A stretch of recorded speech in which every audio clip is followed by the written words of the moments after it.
Where did our moon come from?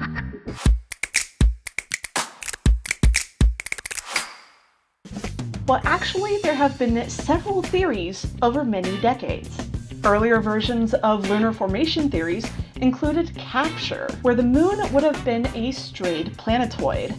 Another version was fission, where the Earth was spinning so fast that it would have warped out of the Earth and then formed its own body. This led to our current theory, the giant impactor theory. So this collision was during the late stages of planetary formation throughout our entire solar system, when planets were still very new and very much forming.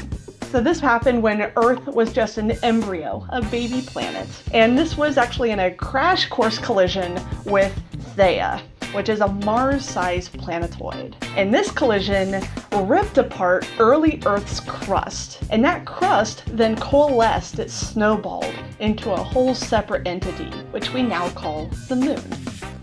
So where did our moon come from? Well, currently our understanding is that the Earth had collided with a Mars-sized object named Theia. But once we send future astronauts to the lunar surface again, who knows? We may actually have a whole new theory in the coming decades.